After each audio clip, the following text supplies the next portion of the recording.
और इस खबर पर लखनऊ से हमारे साथ जुड़ रहे हैं हमारे संवाददाता सुनील शुक्ला। जी सुनील, क्या कुछ जानकारी मिल पा रही है? आधिकारिक रूप से कितने लोगों की मौत और कितने लोगों के घायल होने की अभी तक पुष्टि हुई है? रमा, मेरी अभी बात हुई है डीआरएम झांसी से। उनका ये कहना है कि 14 डिब्बे जो हैं इसके डिरेल हुए हैं, जिसमें 2 डिब्बे बुरी तरह से प्रभावित हैं। और उन्होंने कहा कि अभी मरने वालों की संख्या बताना संभव नहीं है, क्योंकि उनकी प्राथमिकता यह है कि जो लोग घायल हैं उनको तत्काल कानपुर और उरई में चिकित्सालयों में तत्काल पहुंचाया जाए। लेकिन थोड़ी देर पहले मेरी बात हुई थी पुलिस अधीक्षक कानपुर देहात से मिस्टर प्रभाकर चौधरी से। उन्होंने कहा था कि 20 लोगों के मरने की पुष्टि उन्होंने की थी, लेकिन उन्होंने ये भी कहा था कि ये संख्या बढ़ सकती है, क्योंकि कई यात्रियों की स्थिति बहुत ही गंभीर है और उन्हें गंभीर हालत में अस्पतालों में भेजा जा रहा है। निश्चित रूप से जो वहाँ पे राहत कर्मी और प्रशासनिक अधिकारी लगे हुए हैं, उनकी प्राथमिकता यह है कि जो भी बोगियों में फंसे हुए हैं उनको निकाल करके चिकित्सालयों तक पहुंचाया जाए और एम्बुलेंस के माध्यम से उनको चिकित्सकीय राहत पहुंचाई जाए। और अच्छी बात यह जो डीआरएम ने मुझे बताई कि रोड कनेक्टिविटी से भी एम्बुलेंसेज वहाँ पहुंच गई हैं, रेलवे के एम्बुलेंसेज जो है वो भी पहुंच गए हैं, झांसी के वरिष्ठ जो रेलवे के अधिकारी है वो पहुंच गए हैं और कानपुर देहात का जो प्रशासन है वह राहत कार्य में लगा हुआ है। क्योंकि कानपुर देहात एक बहुत छोटी जगह है और कानपुर देहात में चिकित्सकीय सुविधाएं बहुत कम है, लेकिन प्रशासन, रेलवे प्रशासन की और जिला प्रशासन की प्राथमिकता यह है कि लोगों को कानपुर और जो हल्के फुल्के जिनको चोट लगी है उनको उरई पहुंचाया जाए और ज्यादा से ज्यादा लोगों को चिकित्सकीय सहायता जल्दी जल्दी मिल सके। चिंताजनक बात केवल यह है कि चूंकि 14 डिब्बे प्रभावित हैं, इसलिए घायलों और मृतकों की संख्या ज्यादा हो सकती है, इसकी आशंका व्यक्त की जा रही है। रमा जी जी बिल्कुल। सुनील, शुक्रिया पूरी जानकारी के लिए। और इस बारे में और ज़्यादा जानकारी के लिए बात करते हैं रेल मंत्रालय के प्रवक्ता अनिल सक्सेना से। अनिल जी, अगर बात करें इस दुर्घटना की तो काफ़ी बड़ी दुर्घटना ये बताई जा रही है। 14 डिब्बे इसमें प्रभावित हुए हैं और 2 गंभीर रूप से प्रभावित हुए हैं। राहत और बचाव के लिए क्या कुछ इंतजाम किए जा रहे हैं? देखिए, राहत और बचाव कार्य को पूरी युद्ध स्तर पे हम लॉन्च किया है। Honourable railway minister Shri Suresh Prabhu ji को जब इस हादसे की जानकारी दी गई तो उन्होंने निर्देश दिया कि रिलीफ और रेस्क्यू ऑपरेशन पूरी मुस्तैदी और प्रभावकारी तरीके से चलाया जाए और घायलों को बेहतर और समुचित उपचार उपलब्ध कराया जाए।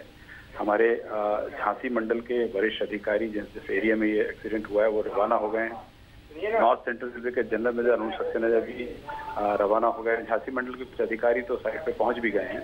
हमारी मेडिकल ट्रेनर रवाना हुई है झांसी और कानपुर से। हमने नेशनल डिजास्टर रिलीफ फोर्स की जो यूनिट है लखनऊ में उसको अलर्ट किया, वो भी रश कर गए हैं।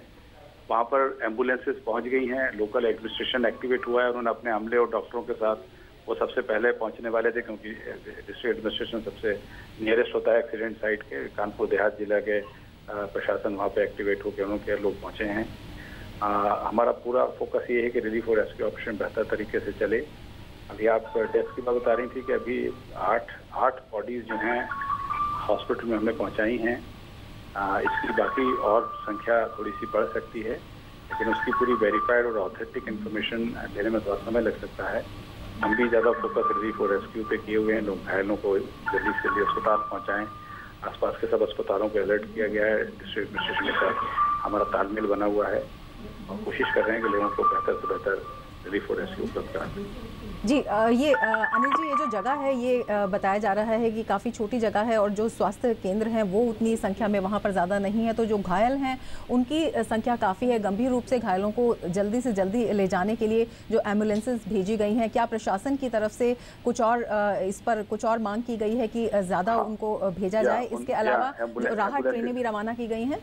या राहत ट्रेनें हमारी झांसी और कानपुर से रवाना हुई हैं और हमारी रिलीफ ट्रेन भी रवाना हुई है और वहाँ पर और भी लोग जो हैं और एम्बुलेंसेस भी पहुँचाने के लिए रिक्वेस्ट की है और वो एम्बुलेंसेस पहुँच रही हैं। हो सकता हो हमको इलाज के लिए कुछ लोगों को कानपुर भेजना पड़े, वो भी तैयारी कर रहे हैं।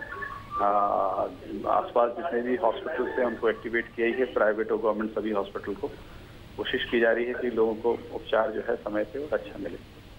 अनिल जी, अभी तक कितने नुकसान की पुष्टि हुई है? नहीं, मैंने बताया डेथ का तो भी 8 बॉडीज हमारी हॉस्पिटल में रिकवर होकर पहुंचाई हैं हमने और तो 8 लोगों के मारे जाने की पुष्टि तो हुई है कुछ, लेकिन और कैजुअलिटीज हो सकती हैं, तो वो जब उनसे वो वेरीफाइड और ऑथेंटिक इन्फॉर्मेशन आए तो आपके साथ शेयर करेंगे। हमने हेल्पलाइन नंबर सेटअप की हैं इस ट्रेन के रूट पर, जो जो इम्पोर्टेंट स्टेशन हैं वहाँ के फ़ोन नंबर पब्लिक किए हैं, शायद आपको भी मिले होंगे तो आप उसे डिस्प्ले कर सकती हैं। और ट्रेनों का रूट प्रभावित हुआ है झांसी कानपुर सेक्शन में, ट्रेनों को झांसी से कुछ डाइवर्ट करके ग्वालियर से निकाल रहे हैं, इधर कानपुर से डाइवर्ट करके भीमसेन से निकाल रहे हैं, और कुछ ट्रेनें कैंसिल भी करना पड़ सकती हैं, डाइवर्ट करना पड़ सकती हैं। उसकी जानकारी भी हमारे नॉर्थ सेंट्रल रेलवे के न्यूज़ बुलेटिन के माध्यम से दे रहे हैं। जी अनिल जी, शुक्रिया पूरी जानकारी के लिए।